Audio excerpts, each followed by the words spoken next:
Hi everyone, I'm Tiara Phipps, a first-year PhD student in the psychology program, and this is Narcissism, Disinterest Cues, and Sexual Assault Labeling.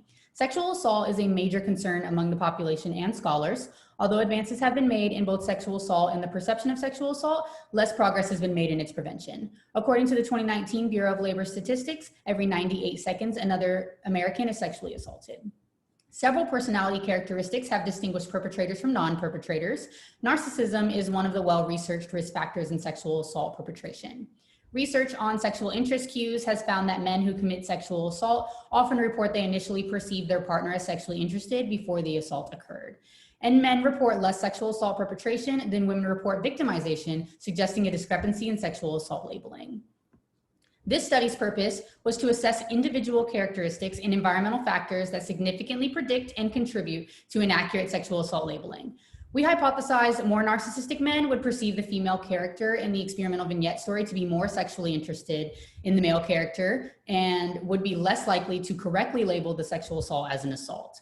We also hypothesized that narcissism in the interest cue manipulation would interact where the effect of narcissism on perceived sexual interest would be stronger in the disinterest cue condition than in the ambiguous cue condition. So in order to test this, we surveyed 249 male intro to psych students using UTSA SONA who had an average age of 20 years old. Participants read an experimental vignette consisting of a party scenario where the male and female character converse, and at the end of the night, the male character sexually assaults the female character. Each vignette had a randomly assigned cue condition that had uninterested versus ambiguous cues from the female character. Something like, would you like me to walk you home? Sure, versus that would be great. Afterwards, they filled out the background measures assessing narcissistic personality, sexual interest, and to what extent did they consider what happened in the story to be a sexual assault. So what did we find? As hypothesized, participants in the ambiguous cue condition reported higher ratings of the female character's sexual interest than those in the disinterested cue condition. Compared to participants who scored lower on narcissism, those who were higher on narcissism perceived the female character to be more sexually interested in the male character.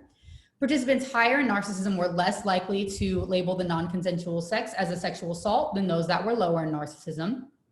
And narcissism indirectly affected sexual assault labeling through perception of sexual interest. So what can we do with this information? Understanding the influence of social factors such as disinterest cues and personality traits like narcissism provide researchers with knowledge that can be incorporated into intervention programs targeted toward reducing sexual assault. Thank you everyone for taking the time to listen to my talk, and I hope you guys have a great day.